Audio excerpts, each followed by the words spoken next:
조지아주는 지난해 연방정부 경기부양지원금 등에 힘입어 37억 달러의 세수 잉여를 기록했습니다. 브라이언 캠프 조지아주지사는 오늘 조지아 상공회의소 연례 조참 모임에 참석해 이번 입법 회기 동안 조지아주 납세자에게 잉여 세금 가운데 16억 달러 환급을 추진할 계획이라고 밝혔습니다. 이는 이번 소득세 신고 기간 동안 세금 보고를 하는 조지아 주민들에게 개인의 경우 250달러, 부부 공동 보고 시에는 500달러를 환급해 주겠다는 것을 의미합니다. 캠프 주지사는 잉여 자금은 정부의 것이 아닌 주민들의 몫이라며 열심히 일한 주민들에게 돌려줘야 한다고 밝혔습니다. 또한 기술대 재원 마련과 조지아주의 소득세율 인하 등을 추진할 계획이라고 소개했습니다. 더불어 호프 장학금에 2,500만 달러를 추가 지원하고 학생 보조금도 강화한다고 덧붙였습니다. 이 같은 계획 발표에 대해 브라이언 캠프 주지사가 재선을 앞두고 선심 행정을 하고 있다는 지적도 나오고 있습니다. 또한 이 같은 계획이 실현되기 위해서는 캠프 주지사가 주 의회를 어떻게 설득할지에 대해서도 관심이 모아지고 있습니다. KTN 뉴스 스티븐입니다. 조 바이든 대통령과 해리스 부통령이 화요일 애틀랜타를 방문했다는 소식 전해드렸습니다. 오늘은 관련 소식을 좀 더 자세히 전해드리도록 하겠습니다. 바이든 대통령이 행사 연설을 하는 동안 현장 인근에는 일부 시민단체들과 정당의 시위도 벌어졌습니다. 연설 내용과 시위 현장 분위기를 김상은 기자가 보도합니다.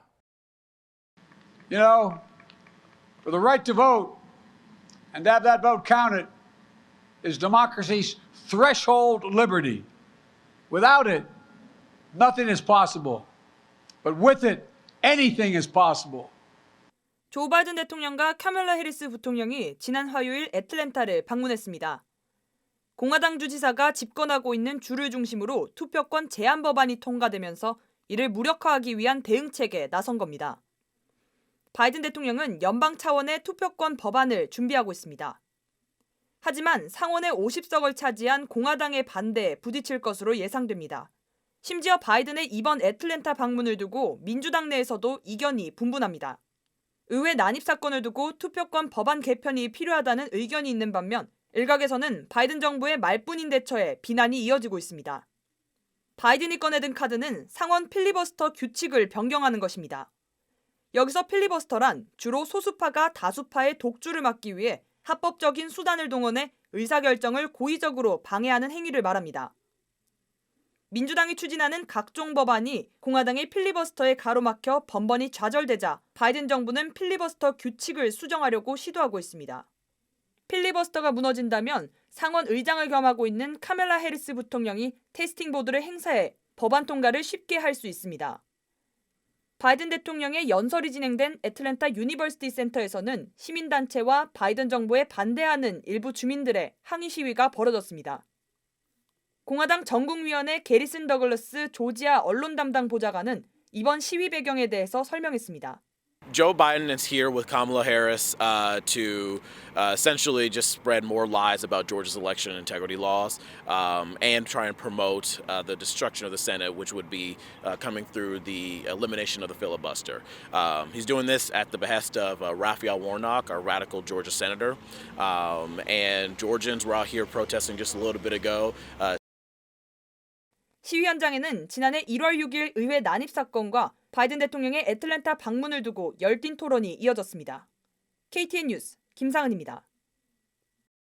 선천적 복수 국적자 가운데 국적 이탈 신고를 원하는 경우 오는 3월 31일까지 마쳐야 합니다.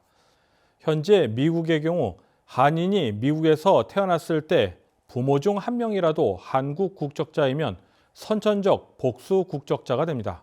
특별히 올해 만 18세가 되는 2004년생 남성들의 경우 3월 31일까지 국적 이탈 신고를 해야 한국 국적 이탈 후 병역 면제 대상자가 됩니다. 대한민국 법무부는 코로나19 사태가 장기화되면서 국적 신고 업무에 한해 직접 방문을 통한 신고 업무와 병행해 한시적으로 선 온라인 신청 후 방문 접수가 가능하도록 하는 방안을 마련했다고 밝혔습니다.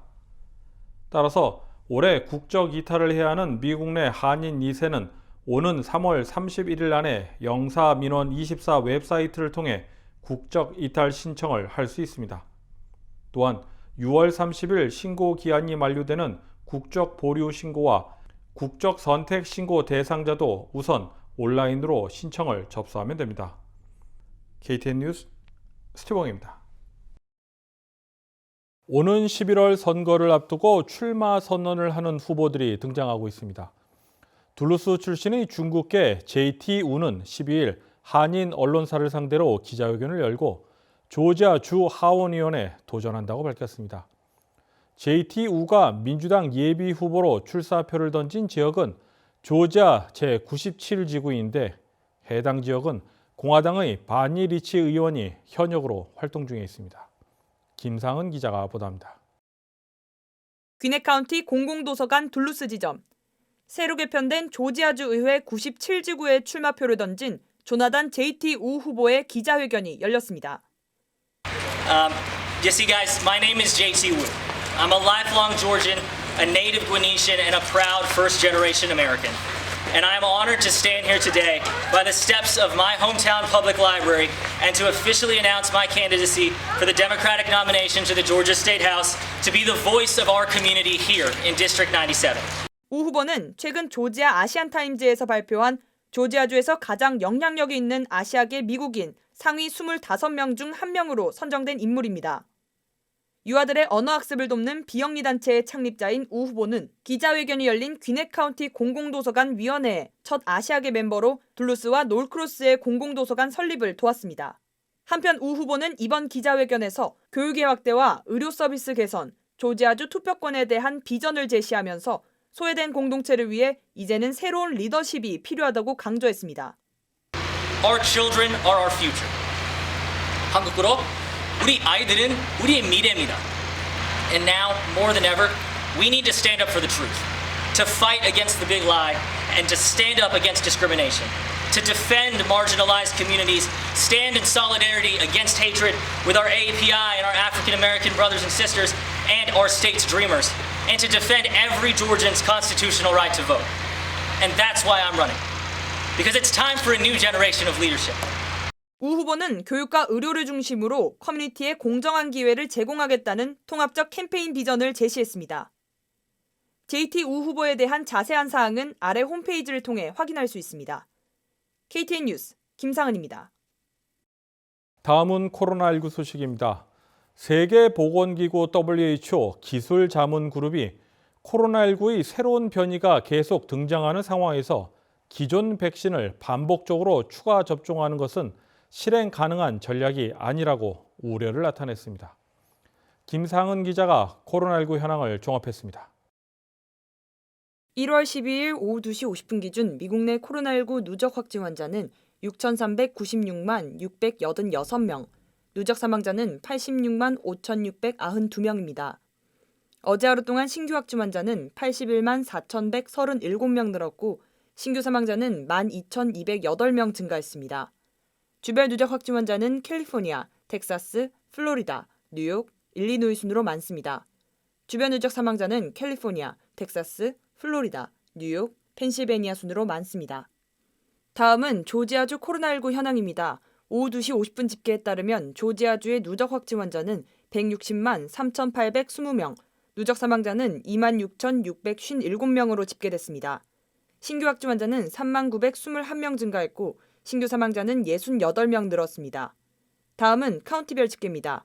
풀턴 카운티 누적 확진 환자 15만 6,999명, 누적 사망자는 1,745명입니다.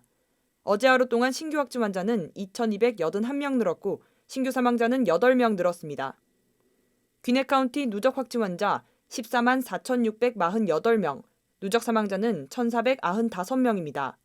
신규 확진 환자는 1,723명 늘었고 신규 사망자는 7명 증가했습니다. 이상 오늘의 코로나19 현황이었습니다.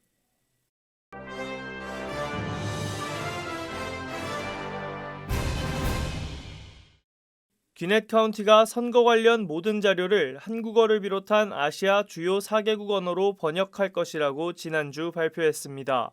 카운티는 선거자료 번역과 통역 인력 등 선거 서비스 확대에 약 440만 달러의 예산을 투입할 것이며 관련 자문위원회를 새로 구성할 예정입니다.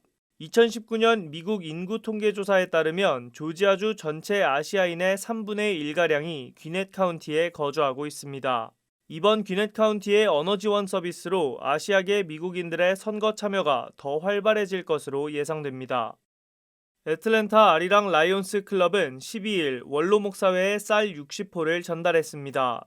아리랑 라이온스 클럽 관계자에 따르면 당초 원로 목사회 회원들에게 새해를 맞아 식사를 제공할 예정이었으나 오미크론 확산 등으로 계획을 변경해 쌀을 나눠주게 됐다고 밝혔습니다. 코로나 바이러스가 사무실 공기 중에선 5초면 감염력이 절반 이하로 떨어진다는 연구 결과가 나왔습니다. 영국 브리스톨대 연구에 따르면 사무실의 건조한 공기와 유사한 수준인 습도 50% 미만 환경에서 바이러스 감염력은 5초 이내 약 절반이 사라진다고 가디언이 보도했습니다. 샤워실과 비슷한 습도 90% 환경에서는 감염력 감소가 점진적이어서 5분 후에 약 52%로 내려왔고 20분 후에는 10%로 떨어졌습니다. 이번 연구 결과 마스크 착용과 거리 두기가 재차 강조됐고 환기도 중요하지만 영향이 덜한 것 같다고 덧붙였습니다. 이상으로 KTN 뉴스를 모두 마칩니다. 시청해주신 여러분 고맙습니다.